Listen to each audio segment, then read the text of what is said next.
Hello, human peoples. You're listening to the podcast network of Gamefully Unemployed. To support us and gain access to great exclusive podcasts like Fox Mulder is a Maniac, Tom and Jeff Watch Batman, Star Trek The Next Futurama, and our latest show, Spiel Boys, head over to patreon.com/gamefullyunemployed. We do game streaming, movie nights with our patrons every Friday night, and you can even commission your own podcast about anything you want. Literally anything, within reason, and we have to do it. You are quite frankly out of excuses not to go visit patreon.com/gamefullyunemployed. That's patreon.com/GAMEFULLY unemployed, which is spelled like it sounds.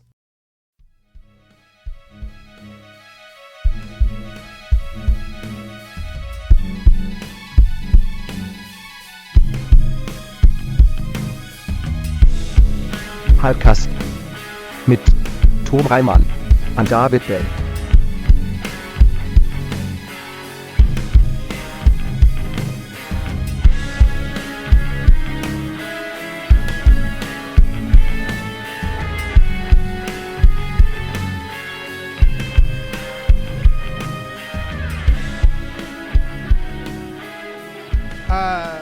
Hello, welcome to Hypecast, the show where we get hyped about stuff and things.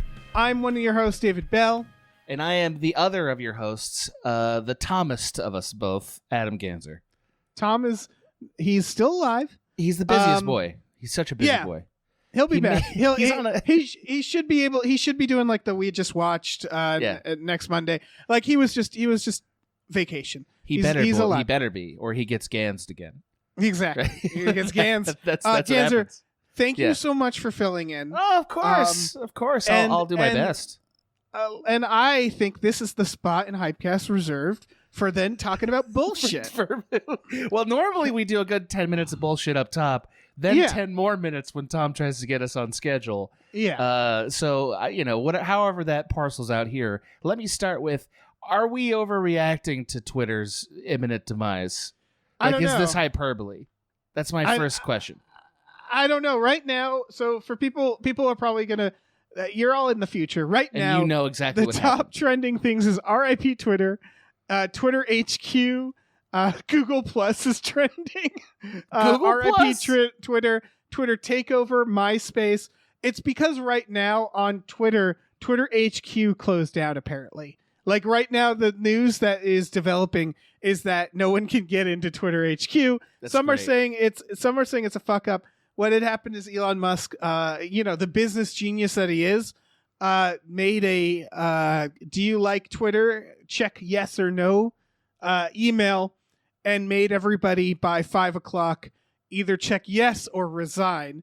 And it sounds like this gambit of his wasn't very smart. The way and a he lot put of it people out there, have the way he put it out there was like, first of all, why would you ever, after all this tumultuous, difficult like stuff, put all your employees through yet another like gun to your head decision? Right. Like why would you do that? Be so incredibly toxic as he's been? Yes, he's been terrible. Yeah, terrible. The thing that's happened is that someone got it in their heads that Twitter is like run by a bunch of like lib cucks, and then that is what happened. Us, even like you and I.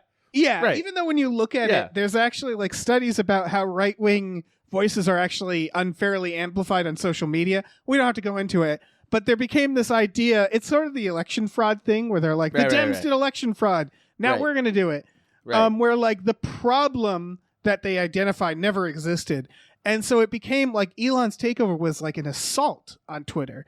And then like Ted Cruz is on the internet like celebrating that he fired a bunch of people. It became like a weird political thing. Yeah. And meanwhile, like Twitter is just filled with programmers of varying like political backgrounds who are probably very serious people who just need jobs. And he created this hellhole for them. On top of that, being a programmer isn't like a rare, like there's a lot of opportunities for those jobs. And so, they just said, okay, I'm getting the fuck out of here. And that's what happened. Everyone forgets that, like, anybody, like, you always can not do anything to start. You know what I mean? Like, in your incredible shakeup, the first thing you could do is, like, learn your business. Yeah. You know what I mean? Like take a month and like learn how the business works and then make your big moves, and it'll still feel like, my God, he's ushering in all this change. Right. You know what I mean? He could have just taken credit for things they were going to roll out anyway. He could have done so many things. He could have just quietly owned Twitter and then gotten to because this is all about how he just wants to be the popular kid. Well, he's certainly the most discussed kid now. Like he's getting the Trump attention that I think he wants. Yeah. I'm ready. Here's Dave. the thing. Dave, please. Here's my take on Twitter. Oh, Twitter. Thank God. Here it comes. Yep. Twitter is not a good representation of society. Oh, Twitter, 100%. As a social media company, was always a popularity contest. And what I mean by that is that to go quote unquote viral, to have a lot of followers, you had to be in a certain industry. You had to be a comedian or a writer or a scientist, someone who provided information. And what Twitter created was this situation where you could be like a doctor and not be like very viral on Twitter. And that's just the way Twitter works. It favored people who are good at writing, who are good at like telling jokes or capturing people's attention, right? And eventually hyperbole specifically. Yes. Like if you're a hyperbolic person, Oh yeah, lying will get you far on Twitter. Oh yeah. It's not a fair system. It was very entertainers liked it because they are entertainers. Right. Comedians liked it because they can handle it. But what happened was Elon Musk is not a funny guy. He's not charismatic. The only thing that makes him notable is that he's very rich. And he looked at Twitter and thought like, why am I getting dunked on? Why don't I get to be popular too? And I think I should a be lot able to of buy people, that. yeah, and I think a lot of other people felt that too, where they're like, why am I not getting, the equivalent of upvotes with my memes? And it's like, because memes aren't particularly funny or original. And again, there's good memes out there, but it's just, that's what Twitter is. Again, And because there's a culture to Twitter. Like that isn't even the culture at large. It's just Twitter's culture. Yeah. So he thought of this as like an elite, us versus the elite. When the reality is like, no, it's just that's how Twitter works. Is it fair? No, that's just how it worked. And he's trying to like change it to make the people who don't have that ability somehow to get that, to earn that through money. And it's like, no, it's going to fall apart. And like, he did it in bad faith. He was clearly bitter against Twitter. He immediately fired everybody who ran Twitter. And like, he thought it really is that idea of like someone being like, this forum is bullshit. The mods are out to get me. I'm going to start my own. I'm going to change and it's like, everything. Right? Yeah. And it's like, the mods aren't out to get you. They're just doing their fucking jobs. And yes, sometimes they do fucked up things. Like sometimes, like Twitter wasn't perfect by any means, but like, it's that thing where he just fundamentally didn't understand this business. Like Bought it and then assumed it worked a certain way. And it clearly didn't. And now he's driven it directly into the ground. driving into it. Right. As many titans of industry discover, just because you're good in one area and successful in one area doesn't mean you understand all areas. Yeah. Like, for instance, anybody remember Quibi? I know you don't. Let me give you a quick refresher. Quibi was what if we make really short movies and put them online and charge a subscription? And everyone's like, we already don't watch that, though.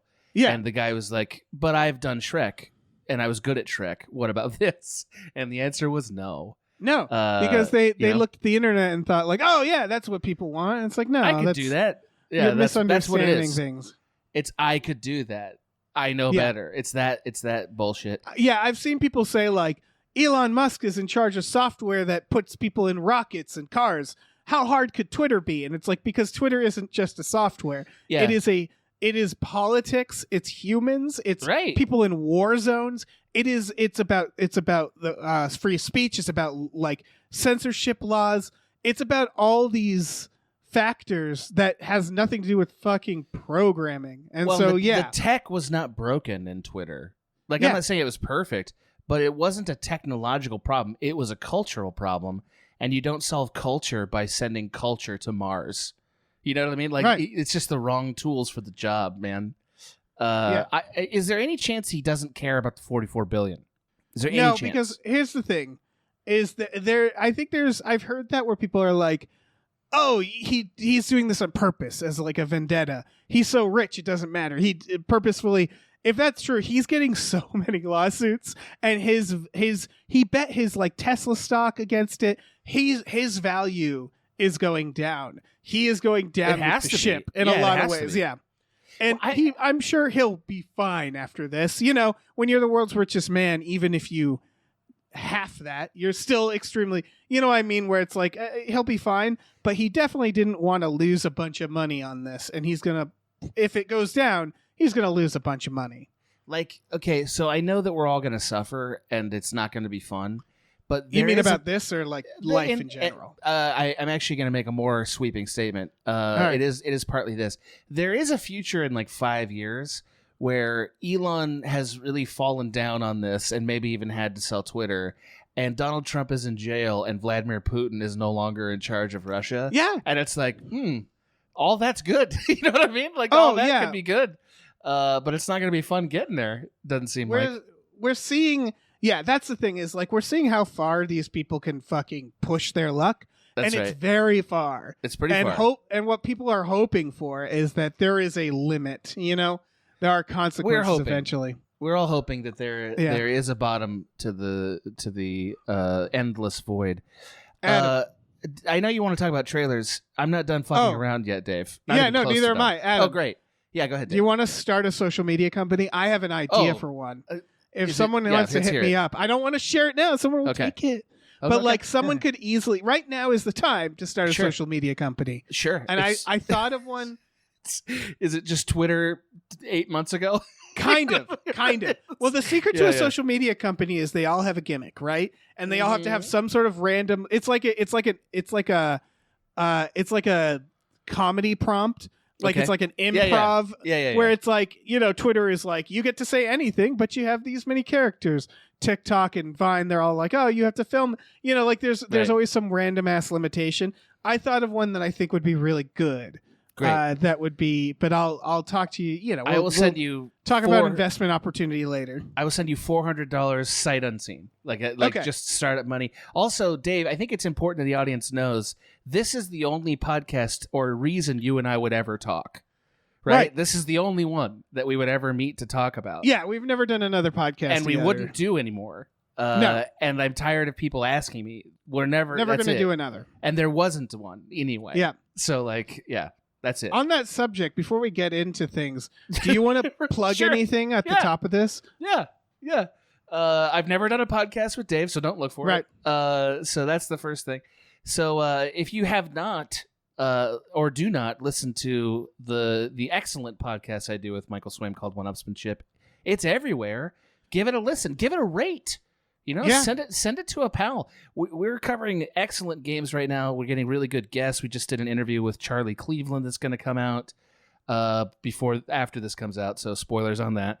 And some other notable people in the games industry about some big-ass games, so check that out. Also, Abe and Maggie and I are all making podcasts over at Small Beans. I know you know about them. Go check them out. We work real hard, so please. You do. Yeah, I work real hard, Dave. For your money. I do. I do. Picture me in my Flashdance outfit, the one only Dave has seen. So, yeah, that's it. I had another screw around topic I wanted to bring up, Dave.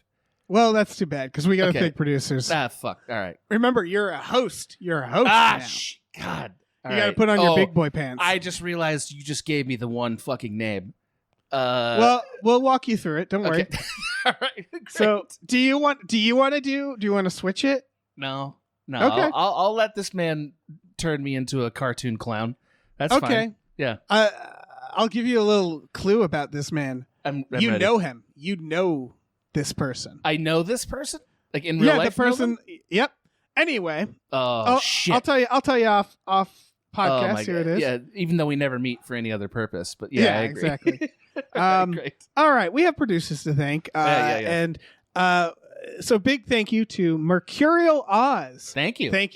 God, that's going to be one that's going to trip me up every time. I'll see marsupial every time. Your eyes just want a different word there. It's not a word that like registers in my brain. Thank you to Driftless wrote Mabel's name in the Witch's Book of Blood. Oh, of course. Sure. Thanks, Driftless. Thank you. You. Hombre says, Mabel, step on me. Man, yes, we all want that. These tall boys these days, like who love the tall ladies. I know it. We love Mabel. Yeah. Thank you to Heathcliff's Helping Handfuls. Thanks.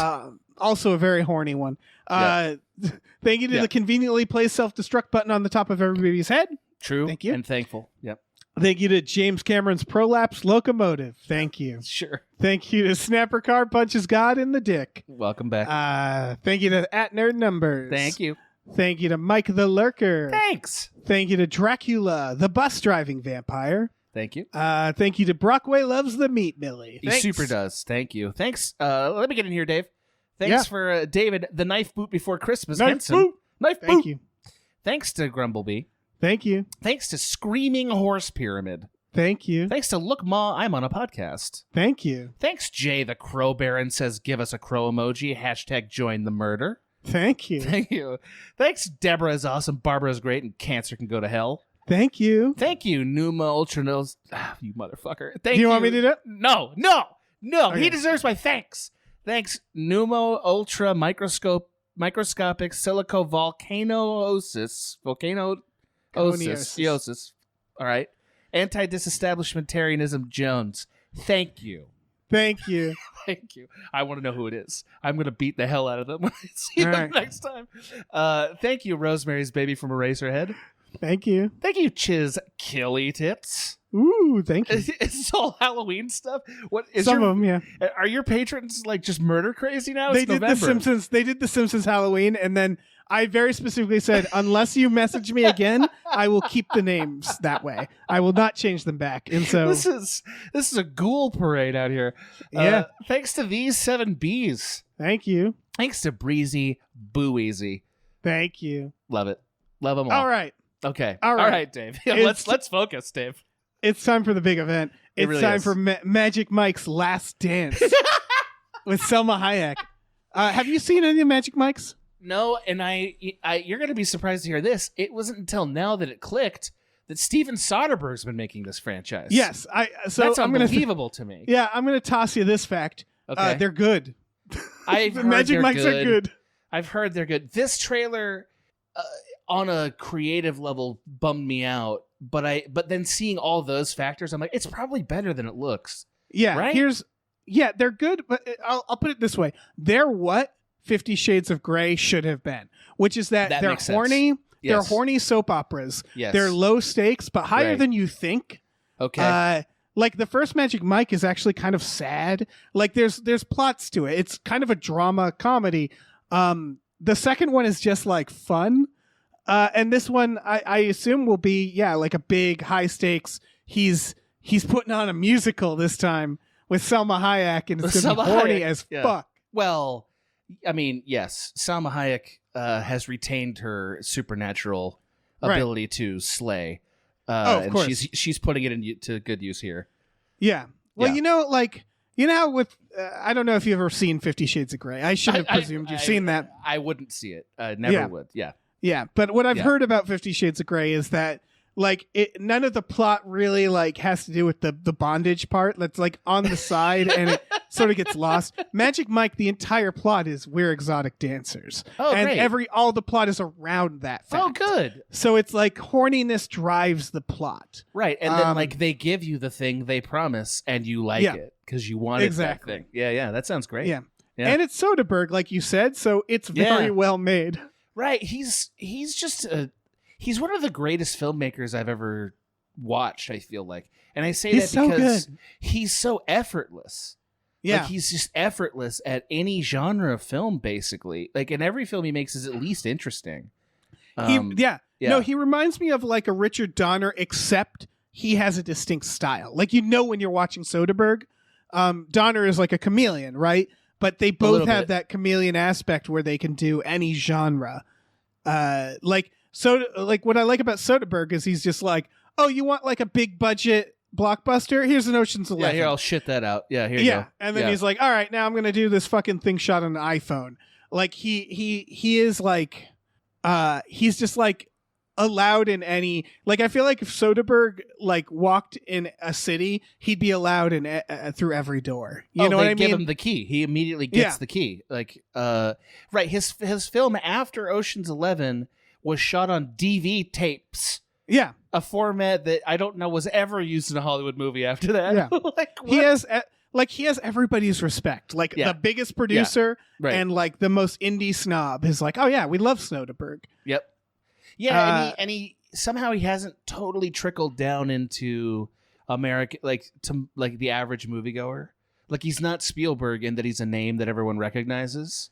Right. Or at least he's not quite at that tier in terms of recognizability, but he's been making great films for like 30 years. Yeah. Like he's really, really good still. So I don't know. I'll probably watch this, I guess. Yeah. I'll probably watch them all. You should. Yeah, you should go back and watch them all. I like don't know. Channing Tatum. If we ever do like a podcast together, maybe we could do one about Magic Mike. That sounds a little I bit actually lower echelon for us, doesn't it? I was gonna a little say, beneath yeah, us? Magic Yeah. Mike it's actually too good.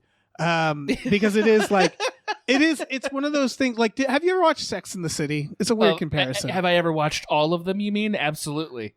Okay, I'm a because big, Sex I'm in a the big City boy. Yeah, go ahead. Okay. Yeah. I just remember it's one of those things that like when you haven't watched Sex in the City, you think it's like a specific type of trash. Right. And then you watch it and you're like, oh right, it's HBO. So this is actually really good. So it's okay at least. Yeah. Even when it's stupid, it's good still. Right. Yeah, Magic Mike is the same, where you're like, look at that trash, and then you realize it's Soderbergh, and then you're like, oh, okay, so it's actually good. There's a baseline level of good here. Somebody had to remind me that in Sex in the City, Baryshnikov is in the last fucking season. I got Baryshnikov. I didn't watch that much.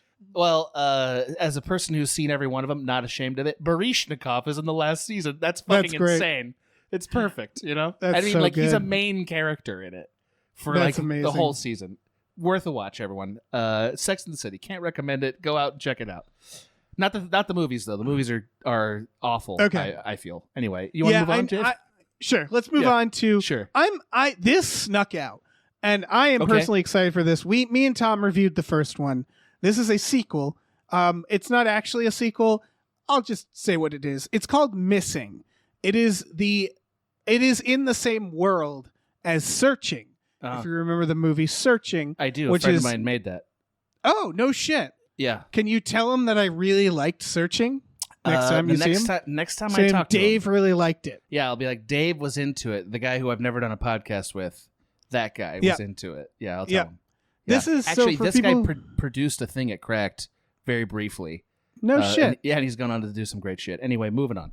Well, for people who don't know, the Searching was a lot like Unfriended, which is there's a few of these. A movie that entirely takes place on someone's monitor. And when you first hear that, you think, oh, I hate that. Like that is the first, at least for me, in the world of paranormal activities and found footage, you like, and again, we've said this in other podcasts. Found footage can be very good and is proven to be, but there was a slump, right? There was a period where found footage was trash, and there was a saturation point of it too, where a lot of people doing it didn't know how to do it. Yeah. So, Unfriended was similar, where you watch Unfriended and you're like, wow, this was actually kind of good, and you learn things like they did it all in one take. Unfriended, right? You realize that what it means is that putting that limitation on actually means that it's completely focused on performance and story.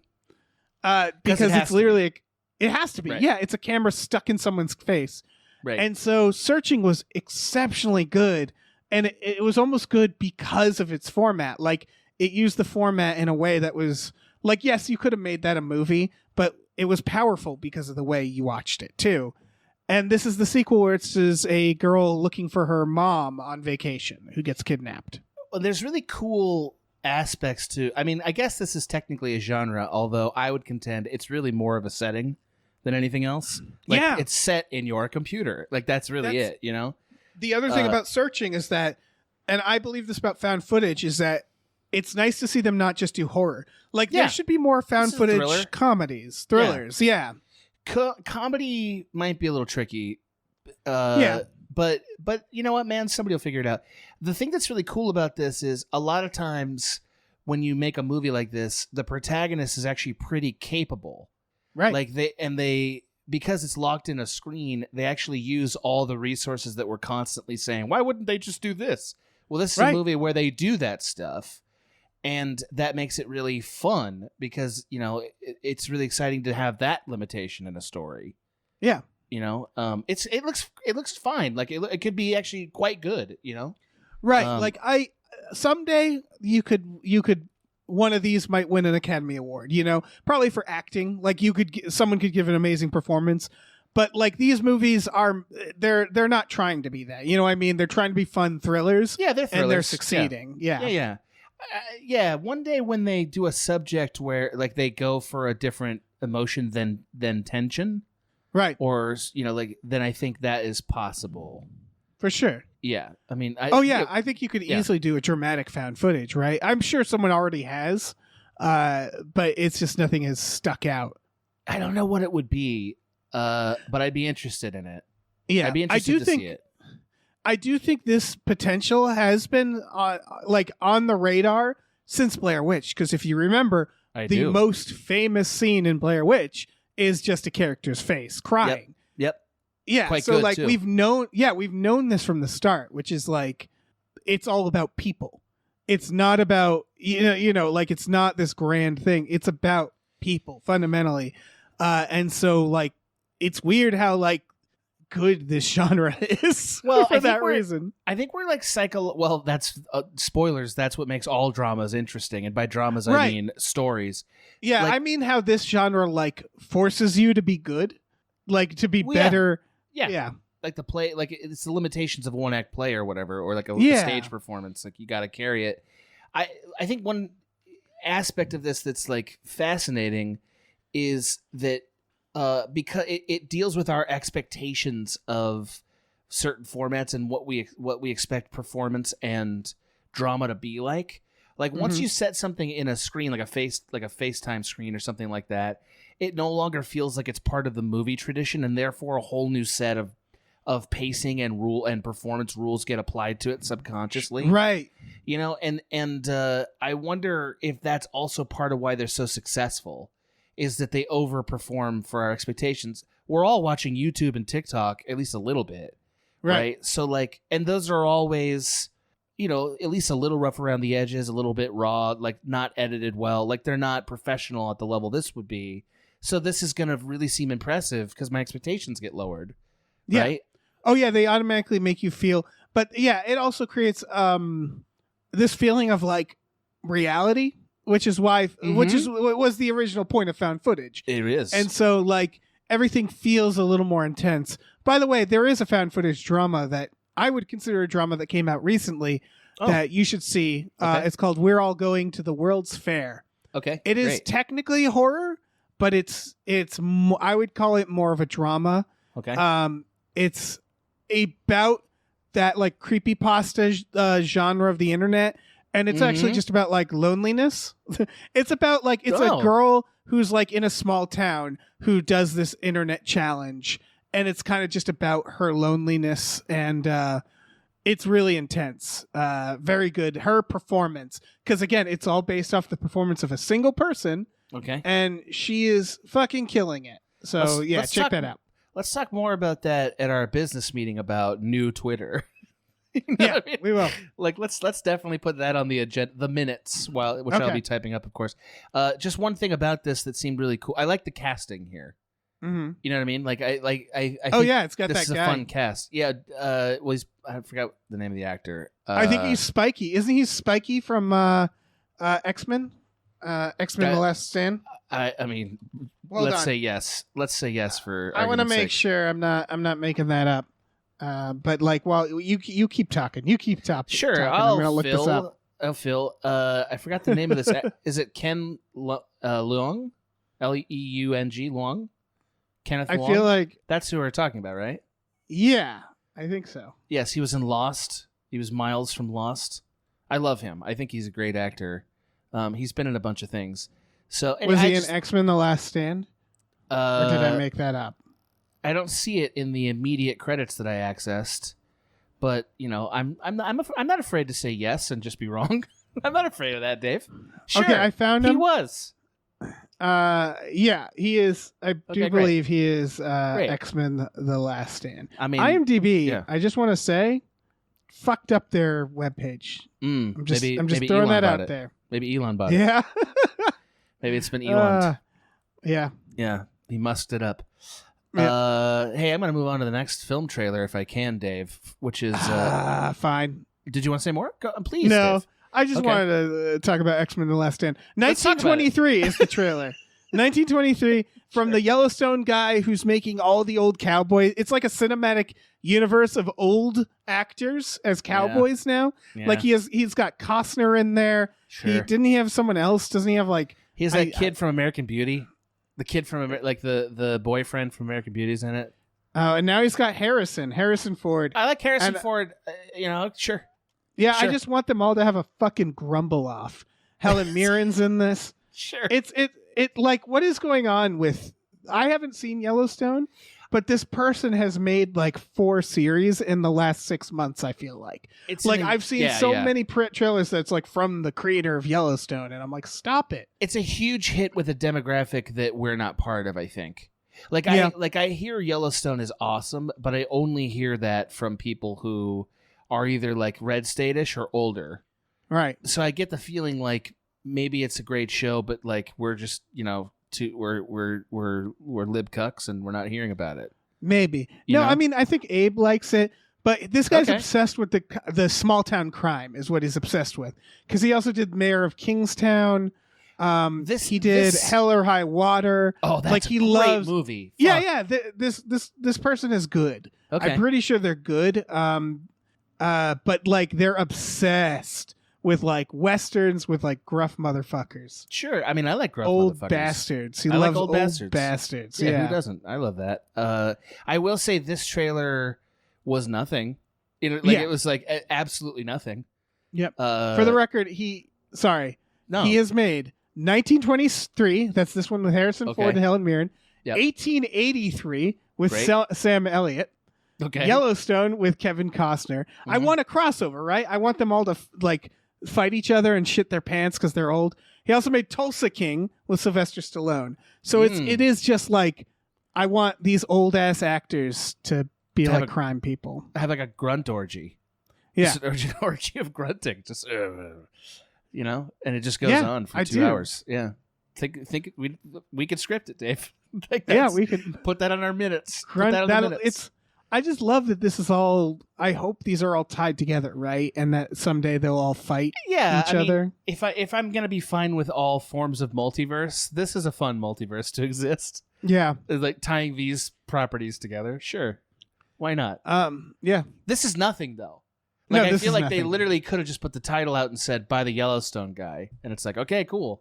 Yeah, and just Right? like here's a picture of Harrison Ford with a cowboy hat. Yeah, right. Harrison Ford. That's the other piece. of it. Something that doesn't happen nearly as often is Harrison Ford with a cowboy hat. You'd think they'd be putting cowboy hats on him all the fucking time. He right? certainly feels like he could be managing it.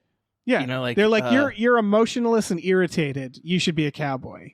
He's right? not emotionless. He's a little bit more like discombobulated. I feel like I know that's like sort of a comedy word, but when I think about all of his great performances, he's always like a little frustrated and like a little discombobulated because like everything's going wrong. Like that's how every one of his performances ever. Oh, yeah. Like so I don't know. I guess a cowboy hat goes on that. But I don't think of him as implacable the way I think of most cowboys. Right.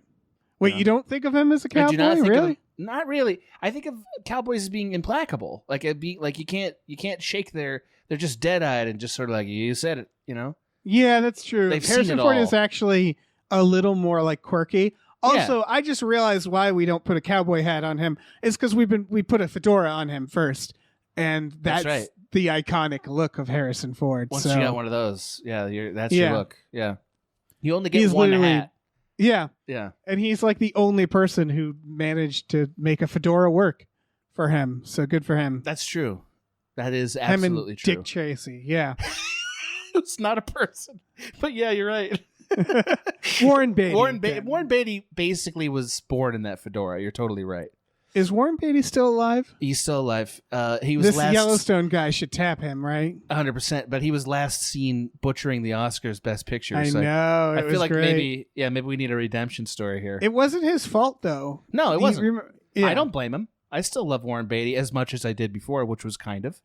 Oh, I love him more because of that. Because it was Yeah. fucking La La Land Yeah. getting stiffed, and I was like, oh, that's wonderful. That's the funniest fucking thing. That's true. I enjoy that. I also enjoyed that, like, the freeze smile that he has. Everybody go back and watch this and remember this moment.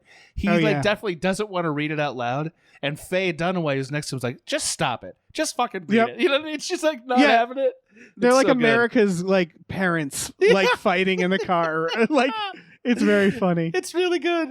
They're just she's just not. She's like, stop it, Carl. You know, like that's his name was temporary Carl for that. Exactly. Yeah. You ready for this? You ready for this thing, Dave? What, the next trailer? Yeah. The Offering? Yeah. This has already left my body. I don't remember it at all. It's so. It's like the Jewish exorcist, right? It's Orthodox Jewish culture, but like they're Satanists, really.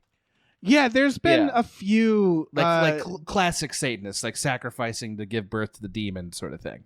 There's been a few of the Orthodox Jewish thing. I agree. Lately, there's been a few lately. Yes. I'm into that. Yes. Are you into it? Well, I'm into the idea of it. I haven't like the Vigil, stuff like that.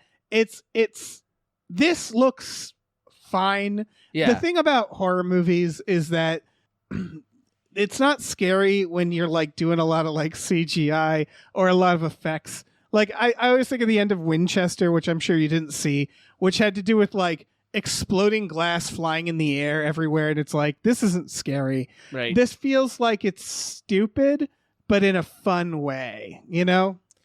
It could be. It could be. I just think like the problem with The Exorcist in general is that it's the only time where we like some percentage of the audience believed it was real. You know what I mean? Like that's the thing about The Exorcist. Yeah. It's a Blair Witch Project in a way. Right. That's why it's not repeatable. Yeah, The Exorcist is like, it also was shocking for when it came out. Yeah, very much so. Shocking. It's shocking to watch now. Like when the scenes where she says and does certain things, I'm always like, oh fuck. They're really like, crazy. Yeah. It's a really crazy movie. Yeah, it's not. There are scary parts. That cut scene, the spider walk, certainly made me go, oh my god. There's some scary parts, but it's also like kind of shocking. Yes, it's more that than scary. It's like actually a drama, and it's a little bit upsetting. You know, like because it's not played in this theatrical way. Although there are things that have become theatrical. Right. It's actually kind of played straight, really. Yep. And The Exorcist has absolutely led to one of the laziest and worst horror genres known to man. And this feels like it's kind of part of that to me. Here's what I'll say. Okay. This is what bothers me about this type of movie is The Omen, one of my favorite movies. Really? I didn't know that. Okay. Oh, I love The Omen, the original, the Richard Donner Omen. Mm-hmm. I just grew up watching it. It was just, it's one of my favorites because of the comfort it brings. But the devil in that is not like a physical being. It's a force. It's very much like Final Destination. Right. It's like a thing that's just like in the air. And I love that version of the devil where it's like, it's not a tangible physical being because that's less scary than just a vibe. And these movies always, like The Conjurings, all these where it's like, it's a demon. And like, it's just like, I don't know. And then it's just a monster of the week. Yeah, it's just got like scary eyes. And it's like, anything you think up is not going to be as scary as what I'm thinking up. Yeah, as a force. So that's what this feels like, is like the peaks we see of it. It's got like horns and it's like beating you up. And it's like, I don't know, man. Like this stuff, that's part of the possession movies, is that it's all the same. It's always a woman, a young woman. Right. They do the rolling eyes, their voice changes, they contort. And it's like, we've seen it a million times now. Since The Exorcist, you got to think of a new way to handle demonic possession, right? I mean, the closest I've seen to an interesting version of that was the Matrixy one that we looked at about a year ago, I want to say. I think it was by the guy who did... Neil Blomkamp. Yeah, Demonic. Yes, Demonic. That looked interesting-ish. It wasn't. It was okay. not. Bummer. Yeah, it was a real fart. No, there are, I'd say like Medium.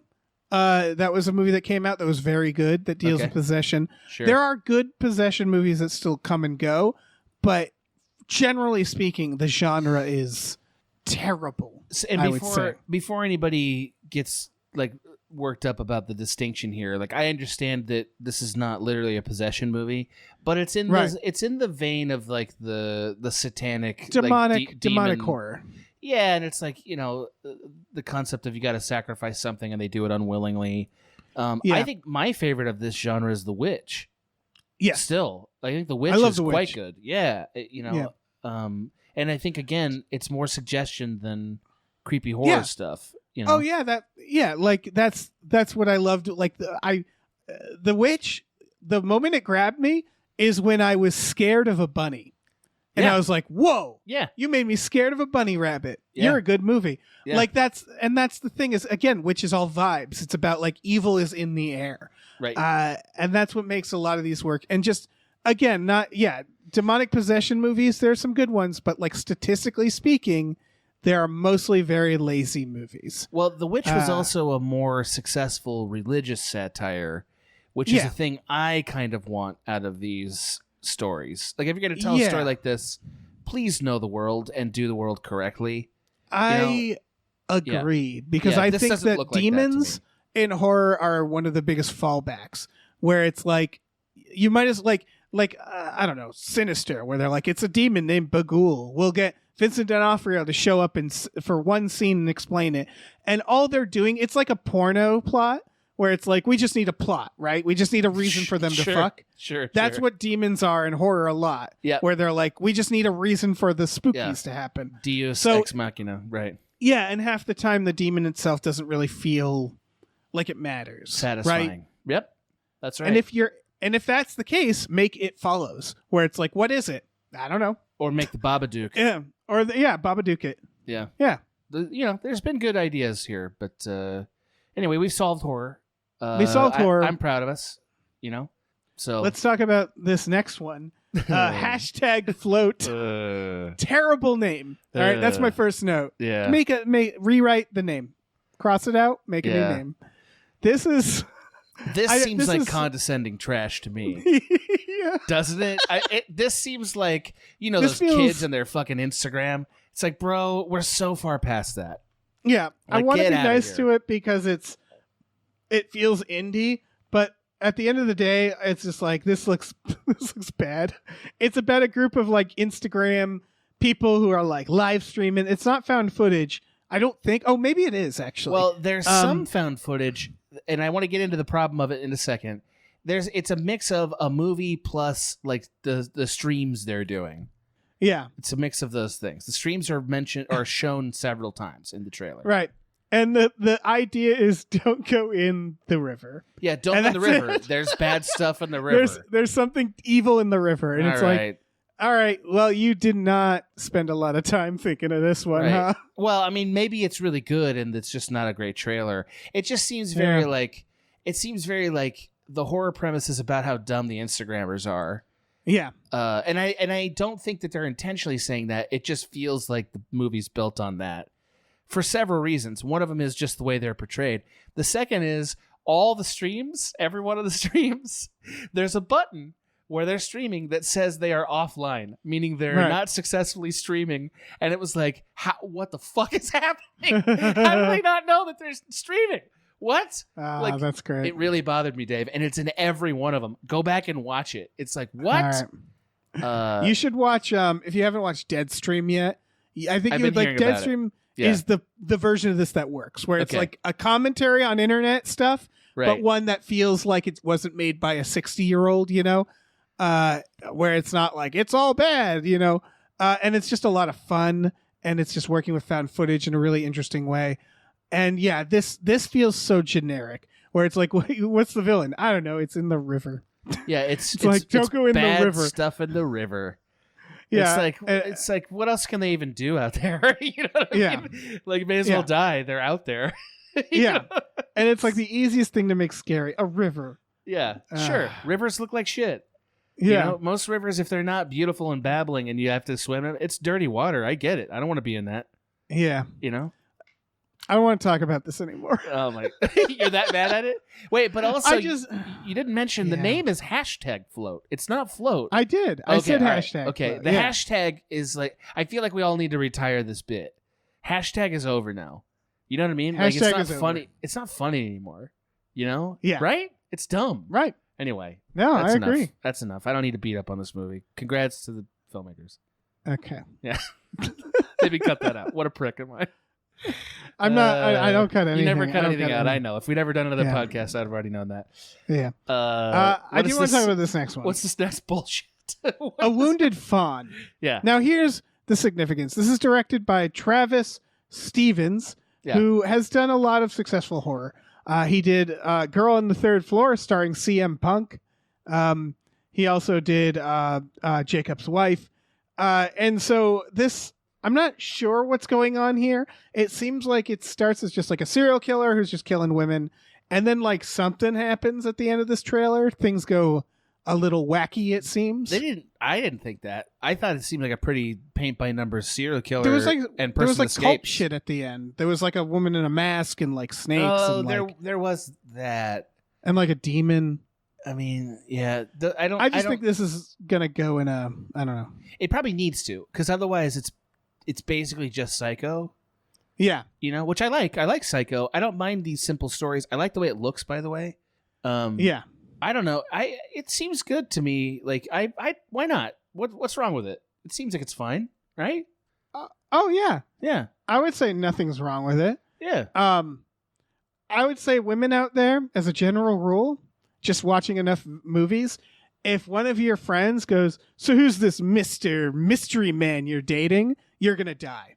You're gonna die if someone says that to you. You better have a will at that point. Yeah. Get it made out. Because if you're notarized. dating a mystery man, Yeah. that's a man that can kill you easily, and then no one will know who he was because Right. you're not telling anybody. That's really a note for screenwriters.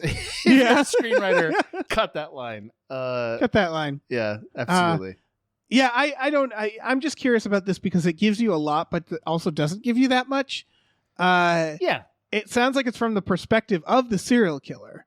that wasn't clear to me. The shots suggested that we're going to follow the second woman. Yeah.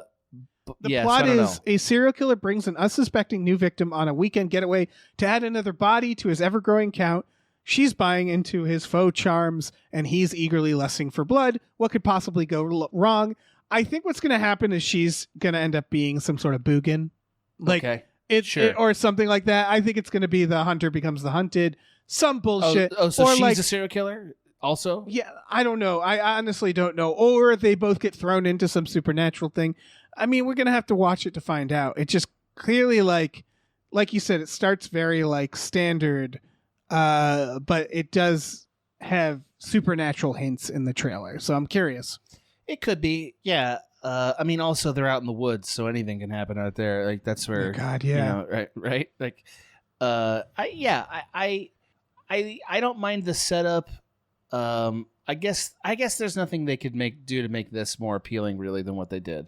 You know what I mean? Like, if it's everything that you suggested, which means it could be great, I'm like, well, then this is the right trailer for it, right? Like, I don't know what else they can do, really. Yeah. So I don't like Yeah. the title so much, though. It feels like a lot of new, like Killing of the Sacred Deer is the obvious comparison.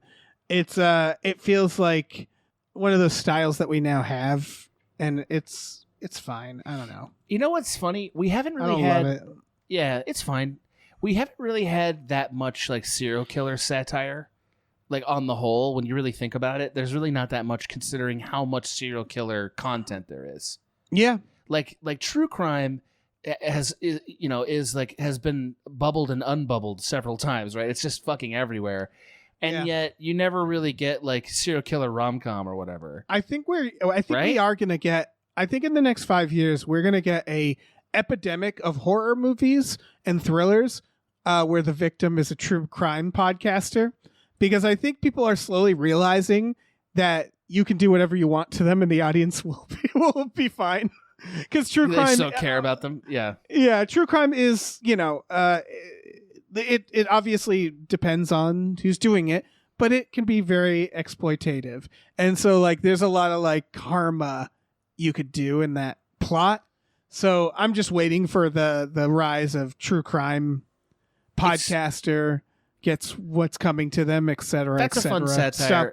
But I think like the lesson I take away from that, aside from you're right, there's too much of it, is that like the appetite for this content is just like fucking endless. It's just endless, and yet serial killers are sort of, I guess I just don't see that many people taking the mantle of American Psycho and going somewhere with it. Right. And I also think it's hard, like American Psycho, the book is not very good. And then like it took this other director to kind of make it, I would say the director of American Psycho, she did a great job. She really did. I like that movie. Book. Yeah. I think the book is great. Christian Bale's good.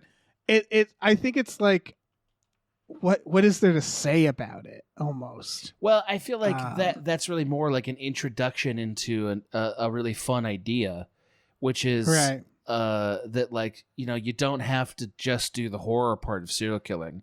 There's so many other pieces to what a serial killer is that could be explored in different genres. Right. Like it's actually, the killing is not necessarily even the most interesting thing. I don't know why I'm scripting a movie here on the podcast. I could do that some other place. I don't know. That's my reaction to this content is like, this seems good. I like serial killer stuff. I just wish that somebody was really running with serial killers some new place. Yeah, because right now it just feels... Yeah, you're right. It's like this weird, I don't know. It's either the true crime stuff where they're like obsessing. I don't know. Serial killers is just... It's so hard because it's been done to fucking death. Well, that's really it. Like don't get me wrong. There are things about serial killing that we don't ever really see. Like we don't for good reasons. Like we don't watch the dismembering piece of serial killing, right? They always cut around that. And you know why? Because it's fucking terrifying. But it's actually the most, and horrifying, but it's also the most interesting thing about what they do, because like they're so desensitized that doesn't gross them out or freak them out. Right. There's also one thing I think we could tackle is whenever you look into a serial killer, a lot of them are just real dumbasses. That's true too. Yeah, dumb serial killer. Yep. And that's the problem with a lot of serial killer true crime, is it like puts them up on a pedestal. Like we want them to be like the devil, where it's like, why did they do what they do? And it's like, I don't know. Yeah, because then we don't feel like it's in us. It's like self-protection. We want them all to be fucking Hannibal Lecter. Yeah, exactly. We love that idea, but most of them are just fucking dildos. That's right. Yeah. That's right. That's on most of their tombstones, even. Yeah. We should just dildo. Yeah, that's a good. There's a true crime podcast. We're just desecrating serial killers' tombstones with dildos. Yeah. It wouldn't be us doing it, but it'd be documented. It could be someone. Yeah. Somebody could do it. Yeah. Speaking of dildos, this next trailer is Gale, Stay Away from Oz. Now, I have a theory about this. Oh, God. Why? Why would you bother? Go ahead. I think the director is really bummed that stupid Winnie the Pooh thing happened. Because I think that Winnie the Pooh Blood and Honey is like a Sharknado. They just want to get ironic views. And they will. They will get that. Yeah. I don't know if this movie is good or bad, but I do know that whoever made this, I think, poured their heart into it. I think they're really trying for something here. When you say whoever made it, it's one guy. It's this one guy as the writer, director, producer, DP, editor, like sound designer. Like it's one guy that did this. This is a dark reimagining of Wizard of Oz, where Dorothy Gale is an elderly woman who is like lost her mind. It's a dark Oz, and I wrote in the notes like we already have it. It's called Return to Oz, right? And you're never gonna make Oz scarier than that movie. Well, and he's not. It didn't seem like they were even necessarily going to go to Oz, right? I mean, they probably will because of the title. It's the woman screaming "Stay away from Oz" over and over again. That takes up like 90% of the fucking thing, and then her eyes get black and she becomes demonic. Sure. It's Dorothy's like granddaughter trying to figure out what happened to her. There's like a solemn part where there's like a picture of Toto that's framed. Yeah. That made me laugh. Yeah. It was like, fuck, that's like, I was really bummed watching this because it was like, man, what a cruel idea of what happened to poor Dorothy. Yes. Like that's, I like Dorothy. She mattered as a character. To think this is her life is like, what? I don't know, man. I don't know. I think that fairy tales are easy to adapt into horror because and I know this isn't a fairy tale technically, but you know what I mean, is because they're already horrifying. The Wizard of Oz dealt with murder, and death and tornadoes. Like it's and fucking flying monkeys. Like making a horror Willy Wonka, for example, is like, yeah, that's really easy. Yeah. You basically don't change a thing and just make the kids die. And just do the thing that happened to the kids. Like actually do it. Yeah. And That's Wizard of Oz feels no different. That doesn't mean you can't make good ones. I would say the Gretel and Hansel horror movie that came out with Alice Krieg, I believe her name is, as the witch. That was quite good. Okay. It's possible if you have something to say. But this, I don't know, man. My concern here is that what it's going to actually be is like we're just going to get creepy cameos from the horror versions of these characters. Yeah, and I think so there too. won't be anything added to Oz. It's Right. just Oz is in the background of this movie. Right. Yeah, no, I think so too. I think it's just going to be this like, no, they're never going to go to Oz. I think it's going to be the idea that it's this like other world, this upside down world that's like leaking in, and we're seeing pieces of it. I mean, Right. don't get me wrong. I'm going to watch this, whatever the fuck it is, because it looks funny. But like, yeah, like, I don't know. Is there going to be like a real lion? Is there going to be a rusted out Sauron looking Tin Man? Yeah. You know, like, I don't know. I hope so, I guess. Because to me, it's like, what else am I watching it for? Right. And that's the thing. Like, this trailer does look like they gave a shit. It looks like they really thought, I have a good idea. And again, there are... Here. Yeah. Yeah. But I think ultimately these movies always come off as like gimmicks, as like clickbaity, as like, oh, isn't that funny? Like, isn't it funny how they're making like, ooh, gritty Scarecrow, gritty Tin Man, you know? I mean, I got to be honest with you, Dave. It's hard for me to feel strongly about that accusation given the current landscape of movies. I feel like 90% of movies are clickbaity. Yeah, that's fair. You know, like this didn't seem... And also, like, in some ways, going back to Oz is, like, not a cool choice. So, like, I guess I'm willing to give the filmmaker enough license to say, okay, you picked an old property that was public domain. I see that. So, like, you know, you decided to put one of the most popular movies in movie history back on trial. So, good luck, friend. Let's see it, you know? Yeah. Remember Oz the Great and Powerful? I do. That's another thing, is that Oz, the rules for Wizard of Oz, I think, apply to Peter Pan, Robin Hood, is whenever you make a movie that goes, the story you were never told, it's like, I promise you, we don't care. I promise you. They made, like, most of these stories, they created the best version of the story already. And doing, like, how did the Wicked Witch become wicked? It's like, I don't care. I don't care. Like, I don't know, man. Unless you're doing, like, literally the show Wicked, where you're doing, like, oh, we're going to reframe it in an interesting way. If you're just, like, trying to add to the lore or, like, make a grittied version, it's just, like, I don't know, man. We're not that impressed with these stories. Like, we don't need to see Wizard of Oz done a bunch of times, right? I don't think Wizard of Oz holds the cultural, like, zeitgeist enough that going back there is like you iterating on the Iliad or something, you know? Right. Like, I don't think that's what is happening here. I think there's obsessions with certain things that they don't realize. Like, I'd say the same for Willy Wonka, which I just brought up, which is that, like, there's a certain generation that grew up on Willy Wonka, and they really think that that's something. And it's like, it was one movie that was Gene Wilder made great. Like, that's kind of it. Yeah, and, like, and a good book. The kids like the book. And a good book, yeah. Yeah. But it's like, sometimes it's just like, yeah, it's that one story. It was very good. It's not the world. You know, this isn't Tolkien. It's right, it's not Tolkien. It's just, that's right. It's not Star Wars. It's like exploring the Wizard of Oz universe is like not really interesting because it's all just kind of nonsense. Well, it's all allegory. Again, this is the thing I talked about a little bit on the Escape from the Multicurse podcast that's over on patreon.com/smallbeans.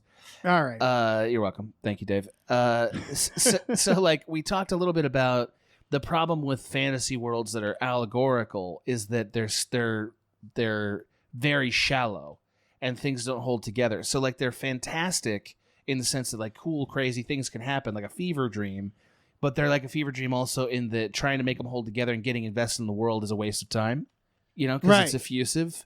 And the example there was Chronicles of Narnia, which has the same problem. It's more allegory than it is story.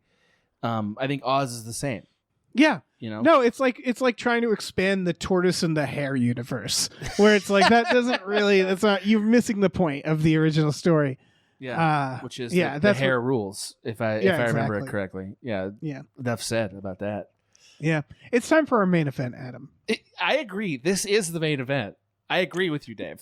Oh yeah. This next trailer. Go ahead. Is Loon! Loon! Exclamation point. Yep. This is listen. I found this trailer. I don't know how or why. It. The words "fucking Dave" flew out of my head the minute, like within 10 seconds of this trailer starting. I was going to make this our movie that deserved more hype. I was going to do that. You could have done it. It is killer loons, as in the bird. It is. The effects are, I would say, if you've seen Birdemic, same deal. This is a Birdemic that looks slightly more fun and weird, to be honest. This is purely hilarious. Like pure comedy. If it's not being done for pure comedy, it has a chance of being the funniest movie ever made. Yeah. I don't know if you've seen Birdemic. I have not seen Birdemic.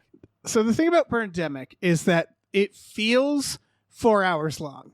Birdemic has some very funny moments as being like genuinely bad. Like it's not we're trying to be bad.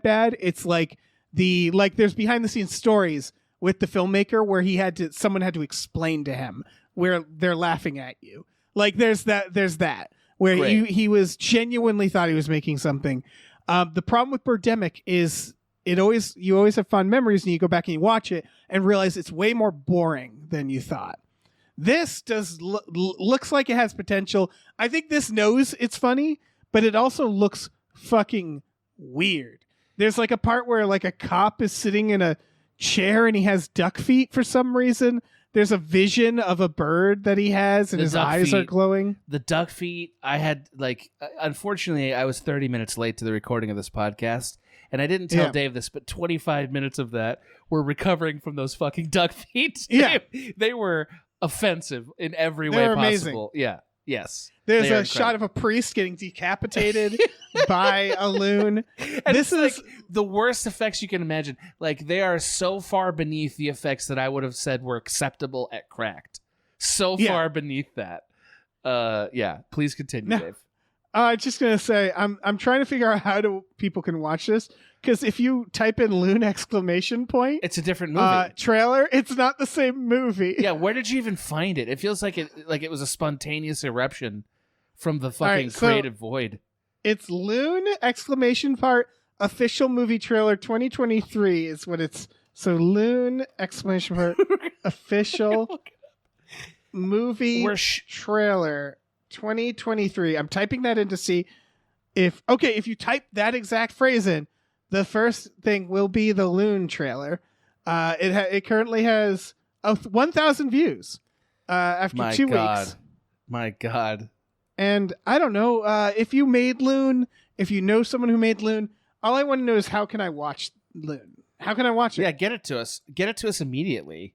I will watch this. Like this could be a Friday night patron thing, couldn't it? Yeah. So I'm reading here. Oh yeah, I'm sure it'll eventually be on streaming. It's right going now, to theaters, by the way. This is wild. I'm not gonna dox them or anything. I'm sure they actually want this. If you go on that trailer, it gives you the exact dates. East Grand Forks, Minnesota. Yep. On January 1st. Yep. Yeah, Crookston. And Thief River this is Falls. Contact for booking at your theater, loon.movie.2023@gmail.com, and a phone number, which that's why I'm scared of giving them. But like they have a phone number listed. My point is that if you're listening to this and you're powerful, you make this happen. Make Loon happen. Make it in every theater. Yeah, right. If somehow theater moguls are listening to this podcast going, are people ready for hype? Are they hyped?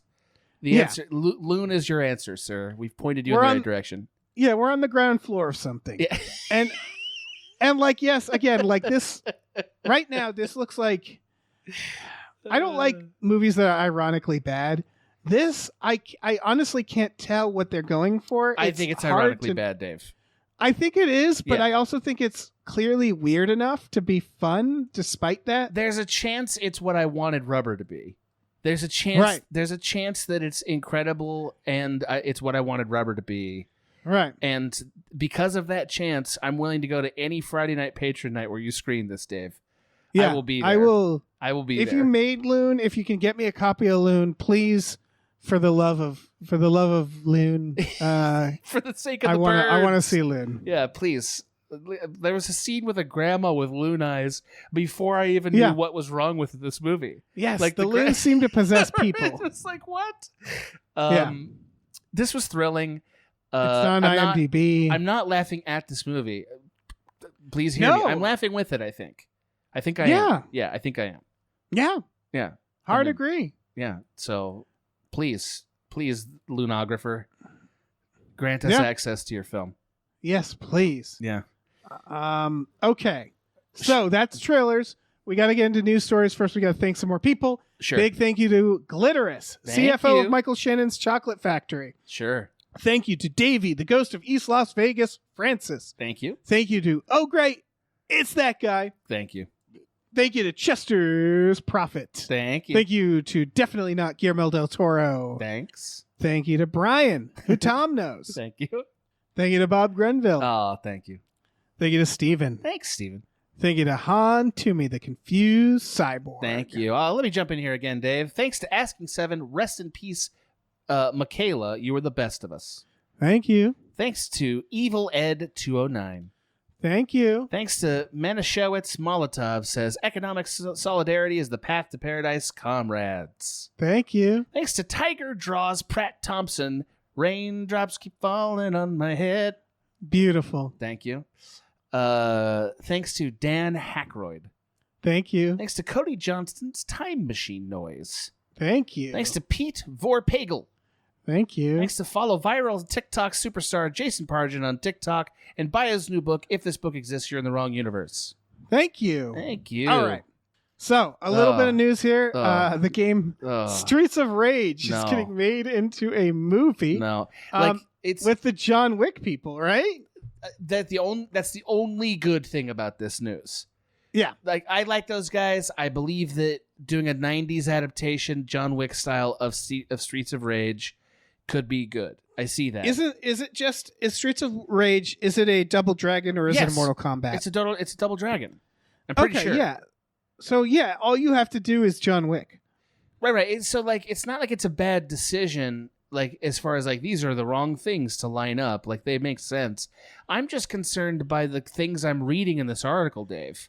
Like, for instance, the president of production at Lionsgate said, the game has a rich world and narrative.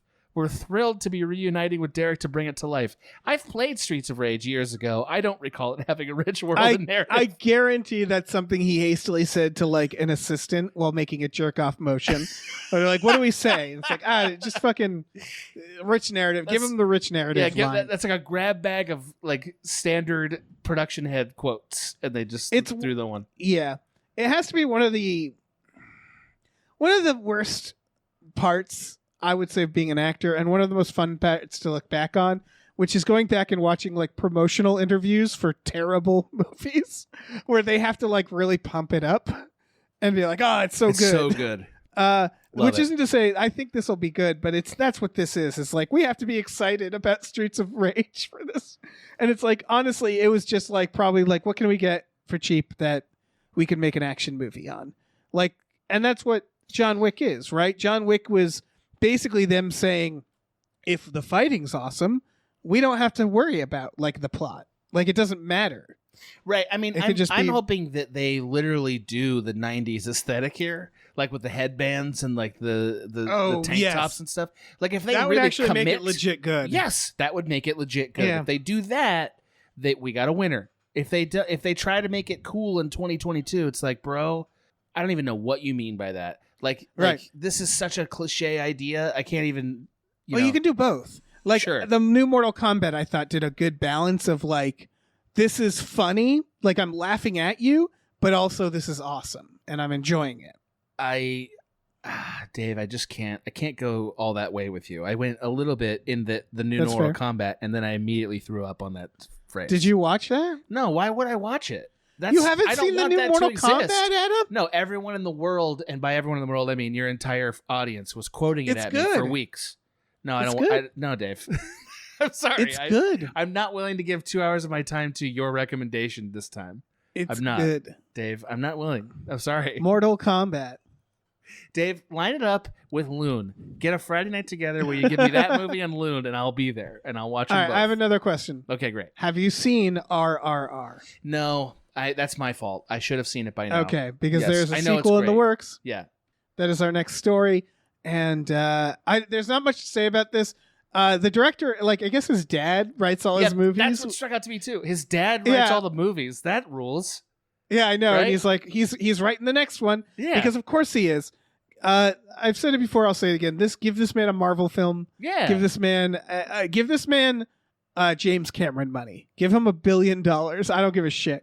And tell him to make a movie. Any movie. Just give him a lot of money. RRR better be they better have a budget. And I think they will. I think this is going to be the movie event. Dave, you know what they could the give decade. him? You know what they could give him that would be interesting? Another Matrix film. Ooh. You know, we're going to get more of them, right? We are. Yeah, why probably. Did it do good enough? I bet it did. That new one? I bet it did. I don't know. I don't know what they called it. Matrix Regurgitated? What was it called? Yeah. Regurgitated. Yeah, Resurrections. Resurrections, right. So I liked it. I liked it just it was fine, but fine. I also have completely forgotten it. It made $427.3 million. No. I'm getting wildly different. I think it global grossed. It also went on streaming, so it's kind of hard to know. Oh no, it only made 157. That seems low for that movie. Yeah, I would say that movie was generally regarded as bad, I think. I don't think people love that movie. Oh, yeah. Yeah, it kills hope for Matrix 5. Okay, well. Yeah. It was an idea. The Wachowskis, they clearly didn't want to make it in the first place. Well, they didn't both make it, right? One of them refused to do it altogether. No, it was just Lana. But you know the backstory of that. They say it in the film. They say, because did you see it? I watched it, yes. Yeah, that meta thing where the Matrix is a video game and he says, Warner Brothers says they're going to make it with or without you. That is literally what happened. Warner Brothers went to the Wachowskis and said, listen, we're going to make another Matrix. Do you want to be involved? Or do you want to not be involved? But either way, we're going to make it.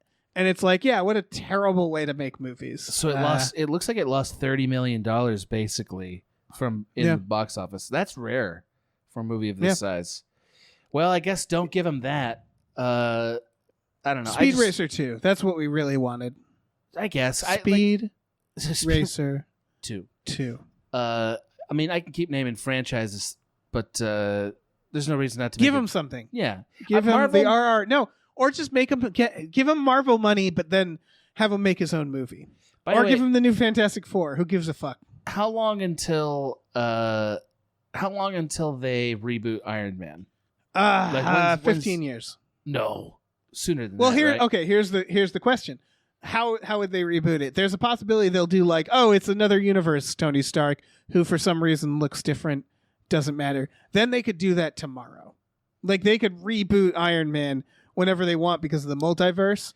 But if we're talking about a fresh new non-MCU, right? Where they're saying this is not the Marvel Cinematic Universe. This is a brand new universe. I'm thinking new Iron Man. Then I'd say 15 to 20 years. Okay. That's probably right. Because they don't have the Spider-Man situation. But I'm thinking honestly, if they just started over with Iron Man, I don't know why that would be a problem.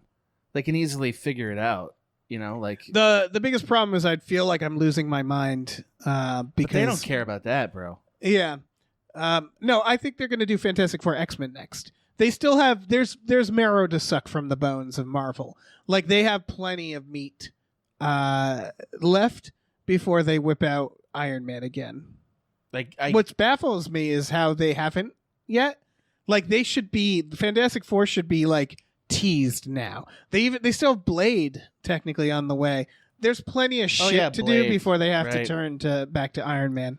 Have to. I mean, I just think that if Robert Downey Jr. called them and said, "Oh, they do it tomorrow. I'll do another Iron Man," they'd do it immediately. Yeah, they'd have it would exist already. They're like, "Oh, we already filmed it actually."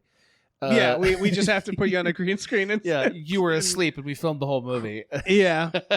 Like, 100%. That would definitely happen. I just think that Iron Man is like one of the 4 major brands of Marvel, and I don't know how long they're willing to let it be dormant, right? Like, I don't know. this is the kind of person I want to head up that, though. Yeah, Yeah. part of me is like, don't give him a Marvel, because Marvel famously kind of snuffs out the creativity of every director. For a little So while, like, yeah. if you got the RR person made him do a Marvel film, I guarantee it would be boring as shit. Like, that's why I'm saying, like, don't give him a Marvel film. Give him $300 million. The problem with Marvel films is that, like, they take like 5 years of your life, and I feel like everybody's probably doing them for the gigantic payday. Yeah. You know, like, you make a fortune doing it, right? But then, Yeah. like, you know, where do you go after Marvel? You Right. know? So it's a What you do, yeah, it's tough, man. It's tough. Because if you make something shitty, then it's like tarnished. Because like, if Marvel called me and was like, make a movie, we'll give you millions of dollars, or write a movie, I'd do it. But what if that movie sucks? And then That's it's right. like, well, no one else is going to call you now. Anyway, I don't know, man. I feel like you and I might have talked about Marvel recently. If we Yeah, ever I don't know done how. a podcast before, then Yeah. I guess we might have done that. So All maybe right, we well, should move let's on? thank some more producers. Yeah. Sure. You got so many to thank. Yeah. Yeah. Big old sloppy thank you to Ooh. Del Griffith, the Oh. shower curtain fella. Yeah, thanks Tsunami to Mhm. you. Yeah. Thank you to the Midnight Patron with patrons at midnight. Thank you. I always think of this person in a mask. Yeah. Just always wearing a mask. Thank you. I kind of see them all in a mask, but yeah, I see what you're that's saying. right. It's basically the Eyes Wide Shut orgy over here. Oh, yeah. Yeah. Thank you to Exploding Runes. Thank you. Thank you. Thank you to Andrew Howe. Deck the halls with blood. Thanks. Blood. Thank you to Vincent. Thanks. Blood. Thank you to Rev MD. Thank you. Thank you to Bootler Boodleson. Thank you. Thank you to Tux. Tux. Thank you to thank you to Ricky Cilantro. Thanks, Rix. Thank you to Norm from Cheers. Thank you. Thank you to No One Can Hear You Scream in Space McNulty. That got darker. That name's Yeah. really going somewhere. That's a real journey we're on with that name. Thanks to thanks to your mom. Thank you. Thanks to Nolan's cornucopia of Tubi movies says watch My Tai Giant. Sure. Thank you. Thanks to Jeff May's gas station toaster pastries, now available at no gas stations near you. Thank you. Thank you. Yeah, it's over there. Thank you. Thanks to AJ. Thank you. Thanks to Tip Drizzle. Thank you. Fucking Tip Drizzle. What a hero.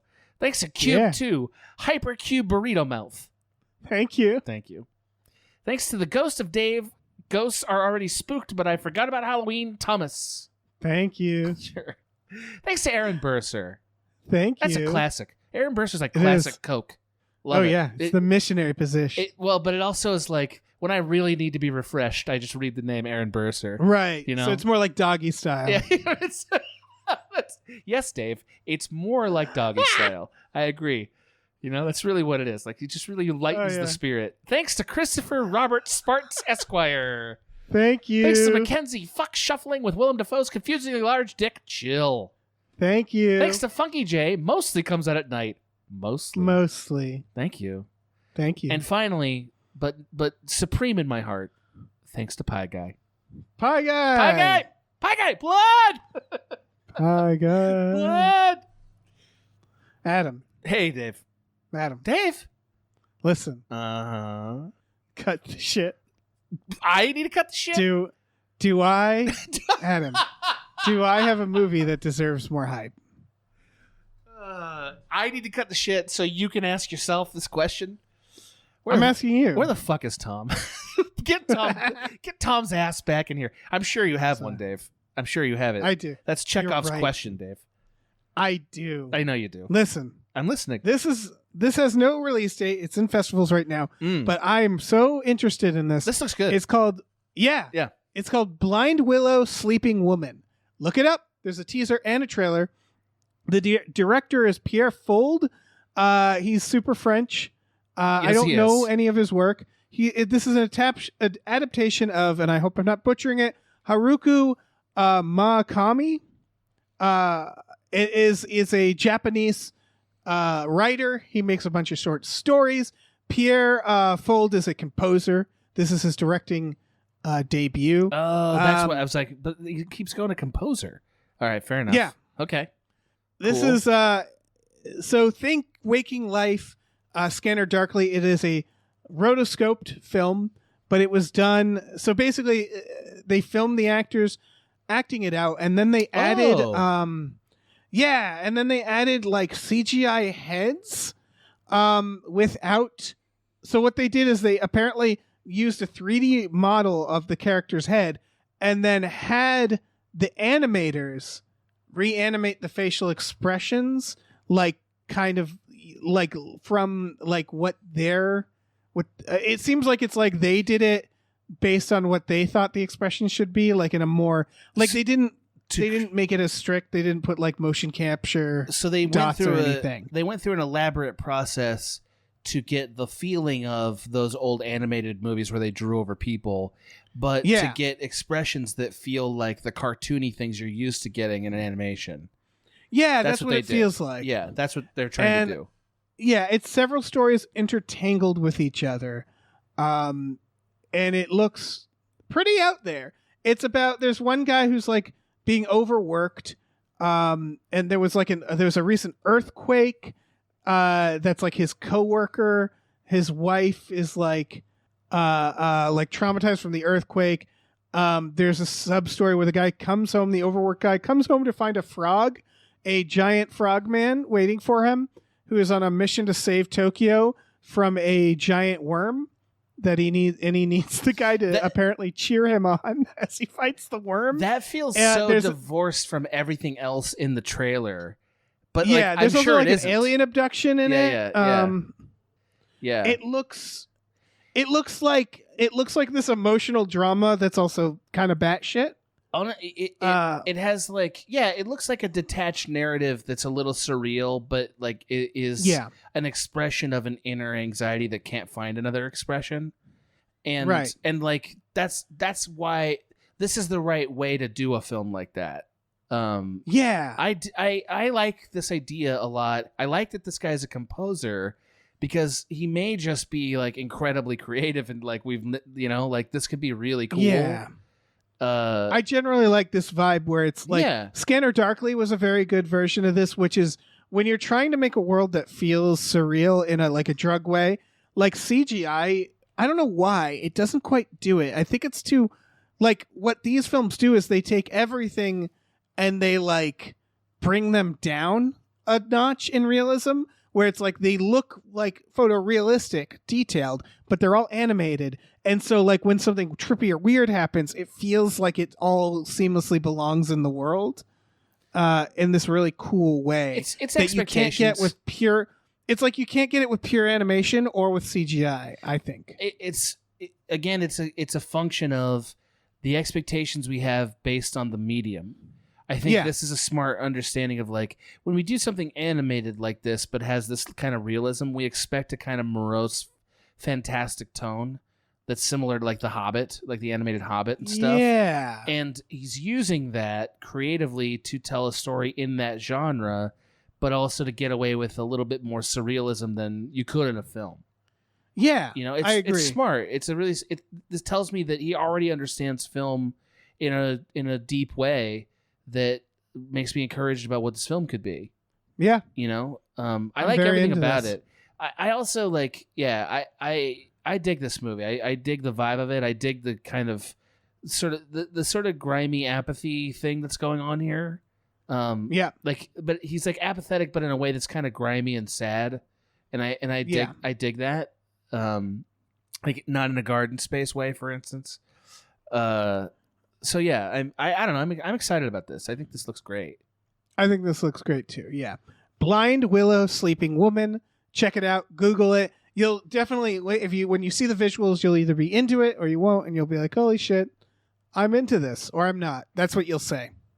Check it out. You'll probably say it. You should write it down when you did say it, so that you know we're right. Yes. And then read it. And like I would give it like 6 months, and then it'll pop up on streaming.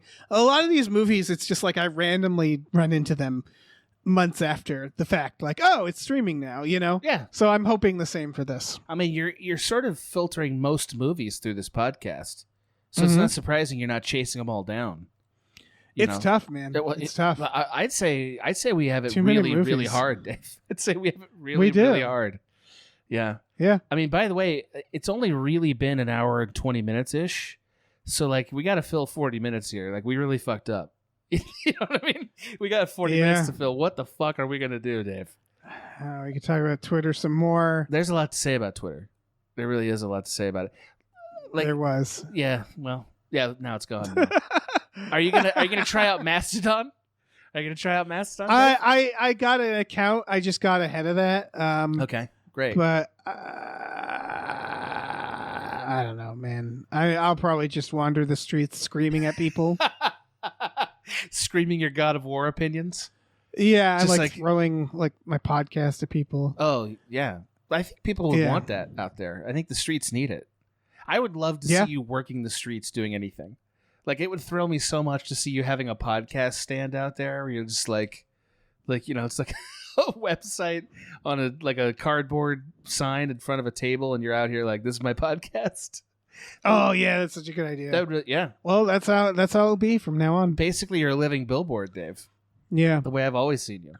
It's true. The way you know what I mean? Yeah. How's your family, Dave? Is your family good? Yeah. They're fine. You know, they're a real pain in my ass. Yeah. I mean, my sister's probably listening to this right now. That's so right. Hi. Yeah. Hi, sister. Yeah, Hello. I've been trying to get her text me hi when you listen to this. I've been trying to get her to tell me how big a pain in the ass you are. You know. I don't think she has your number. Yeah. Yeah, please connect. I can give you. Yeah. Please that's connect fine. us. Yeah. It'd be great. How could it be anything but great? Yeah. You know? Yeah. No, I'm excited to go back home soon. Yeah. And visit them for the holidays, you know? Yeah. How about you? How you doing? I'm doing great. What's life like? My sister's coming into town for Thanksgiving, and that has prompted a flurry of engagements over the next week. Like just a tsunami of engagements. That's good. It is. I've been the planning texts are a real bane for the old bear. I like there to be one text, and it's like, you know, we're gonna do it this time. Sounds good. That's what I like. Yeah, thumbs up emoji. Yeah, that's all I want. Yes, thumbs up is all I should need to contribute to these plans. Okay, so when Twitter goes down, everybody send me your phone number. Yeah, and I'll group text. Yeah. We'll do a group text. Yep. Which is thousands of people. That's how we do Twitter. Yeah. We solved it. I mean, how many followers do you have? Like 60,000? Yeah, something like that. Yeah. 100,000, maybe a million. Yeah, put them on a group text. Yeah, you know? I'm going to tweet this idea out. Yeah. All right. Yeah. I got a good idea for a tweet, you guys. Oh, good. You want to give us the rough draft? Tweet. Let's get the rough you're draft. going to get the tweet about this, and then it's going to be a day later. All right, we should probably go. No. Listen. Dave, Adam, no. How could we? No. Okay. I have a play date. Oh, I'm sorry, Dave. I didn't mean to ruin the thing Did you plug stuff? Have you plugged stuff? Several times. One time you were indignant about it, so I feel scared to do it again. All right, do it this time, and I'll be into it. Okay. All right. Well, you may have checked out one-upsmanship by the time you've listened to this part of the podcast. What you haven't checked out, aside from the podcast that Dave and I will never and have never done, is my podcast Director Piece Theater with Abraham, Emperor of Movies Epperson. Who is both handsome and insightful as a co-host. Yeah. And we're going to have some guests on there soon, I think. I'm into this. I've been working on that. And also my podcast, I'll show you mine if you show me yours, with Maggers May Fish. The beautiful, the hilarious, the friendly, the palest of my pals, Maggie. That one's just, you know, us being pals and sharing our lives through media. That's all that is. This excites me. Yeah, it should. It's an exciting podcast. And then finally, Escape from the Multicurse, a podcast I do with the Swaim, the Abe, and myself, in which we examine the phenomenon of the multiverse in media and sort of what does it mean, what are the implications, and we go film by film, universe by universe, trying desperately to get home. And I assume home means that multiverse movies stop happening. Right. I don't know. You're sliders. We're sliders. Why didn't you call it sliders? We just never thought of that title. Yeah. Just never occurred to us. Call it sliders. Yeah, sliders. Yeah. Sliders. Fuck, that's a good title. Yeah. I should have said that. Anyway, that's all those things. That's those cool. things. Yeah, it's fine. Well, I'm going to tell people real quick that over at Gamefully Unemployed, we have a Patreon. Patreon.com/gamefullyunemployed. for $5 a month, you get access to a bunch of exclusive podcasts like Tom and Jeff Watch Batman, Fox Mulder is a Maniac, Star Trek The Next Futurama, and Spiel Boys. We also watch movies with our patrons every Friday night. That's all on Gamefully Unemployed, the Patreon. You can review us wherever you get your podcasts. If you go to www.gamefullyunemployed.com, you get a link to our Teespring store. There's all sorts of t-shirts, very neat stuff. I imagine we will be on other social medias pretty soon. I don't know if we have a choice about that. Are we gonna So do we'll update Mastodon? you when that happens. Let me know when we're on Mastodon, Dave. Like I said, I have a Mastodon account, but I'm really hoping not to have to use it. Like you're not gonna TikTok, Dave. You're not TikTok. I have a TikTok. Oh, I'm on TikTok. God. Do you? Yeah, really? I'm thinking of streaming. I'm thinking of streaming games on TikTok. Oh, can you? Because you can stream. Oh yeah. Oh. Yeah. I should be doing that. Yeah. I should be talking. Right? TikToking. Yeah, Yeah. I should all the be doing kids that. love the TikToks. I'd love to give all of my information to China. I feel like they need it. Yeah. Like they should Fuck have. Yeah, here you go. Here's everything you Listen, need to know. It's all the same at this point. It's all just the worst. Big information. Yeah. Yeah, that's right. All right. Okay. Well, say goodbye. Okay. Bye, Dave. Bye. Bye.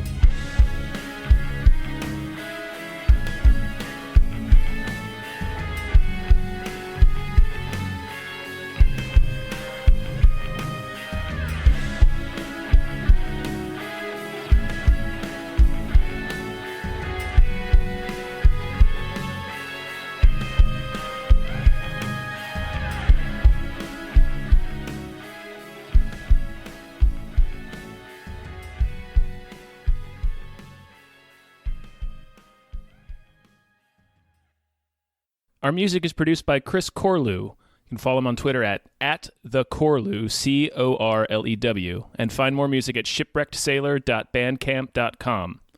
Our artwork is produced by Justin Brown. You can follow him on Twitter at @JustinTBrown, and find more of his artwork at artnessbyjustinbrown.com and justinbrown.info.